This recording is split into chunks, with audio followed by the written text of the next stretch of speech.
Semakin bertambah umur, kamu akan semakin sering diremehkan. Ada yang menganggapmu tidak cukup pintar, tidak cukup berbakat, tidak cukup berpengalaman, atau tidak akan pernah berhasil. Sebenarnya itu bukan masalah, karena hampir semua orang pernah mengalaminya. Yang membedakan adalah apa yang dilakukan setelahnya. Ada yang menghabiskan waktu untuk marah. Ada yang sibuk menjelaskan bahwa orang lain salah. Ada juga yang memilih diam, lalu bekerja. Sampai suatu hari, mereka tidak perlu lagi menjelaskan apapun. Nasihat yang paling sering kita dengar adalah, jangan dimasukin ke hati. Tapi mungkin masalahnya bukan karena kita memasukkannya ke hati. Masalahnya adalah kita berhenti di situ. Kita menyimpan rasa sakitnya, tapi tidak mengubah apapun. Padahal banyak perubahan besar dimulai dari satu kalimat yang tidak enak didengar. Bukan karena kalimat itu benar, tapi karena seseorang memutuskan. Lain kali aku datang dengan kemampuan yang berbeda. Kalimat yang menyakitkan sebenarnya tidak selalu membuat kita marah. Seringkali yang membuat kita marah adalah karena ada bagian dari diri kita yang merasa ucapan itu mungkin benar. Kalau seseorang berkata kamu malas, kamu tidak akan terlalu terganggu kalau kamu tahu itu tidak benar. Tapi kalau kamu sendiri sudah lama menunda pekerjaan, kalimat itu akan terus teringat. Hal yang sama terjadi ketika seseorang berkata kamu belum cukup baik, belum cukup mampu, belum cukup siap. Rasa sakitnya bukan berasal dari kata-katanya. Rasa sakitnya muncul karena kita tahu masih ada bagian yang memang perlu diperbaiki. Dan itu bukan sesuatu yang harus disangkal. Sekarang banyak orang ingin segera merasa lebih baik. Baru dikritik, langsung mencari kalimat penyemangat.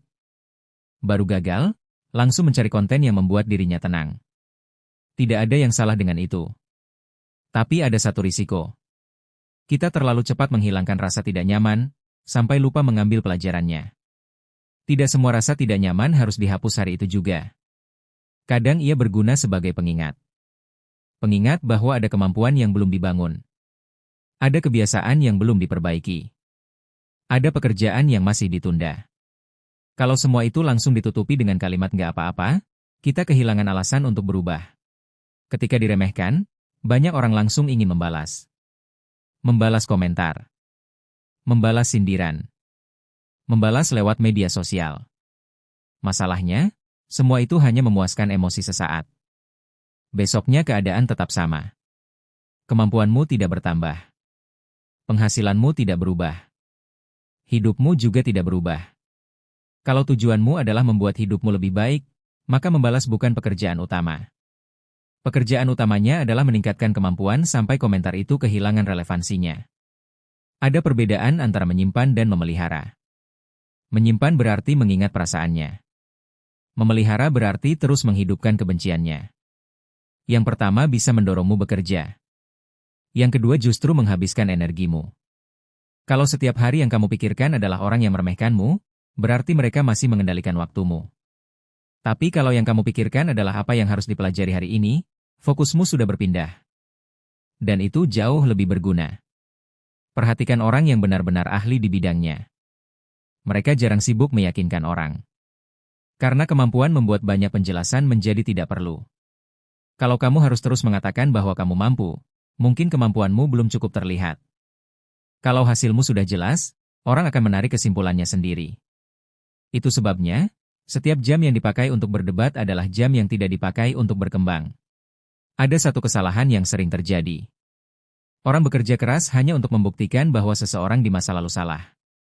Masalahnya, itu membuat hidupmu tetap berputar di sekitar mereka. Kalau suatu hari mereka meminta maaf, apakah perjuanganmu selesai? Tentu tidak.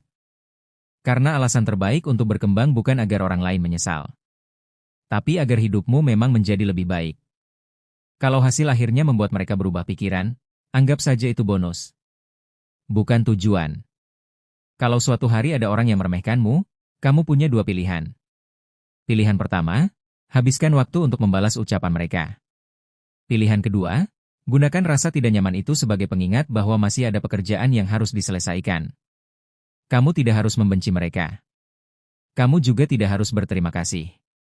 Cukup jadikan momen itu sebagai penanda bahwa ada jarak antara kemampuanmu hari ini dan kemampuan yang ingin kamu miliki.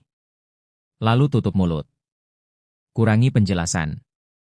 Kurangi pembelaan. Kurangi keinginan untuk terlihat hebat. Gunakan waktumu untuk belajar. Untuk berlatih. Untuk memperbaiki kualitas kerja.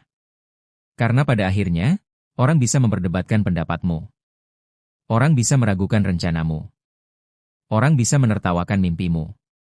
Tapi mereka jauh lebih sulit meragukan hasil yang benar-benar ada di depan mata. Kalau rasa diremehkan itu masih kamu ingat, tidak masalah. Simpan. Bukan sebagai alasan untuk membenci seseorang. Tapi sebagai pengingat bahwa pekerjaanmu belum selesai.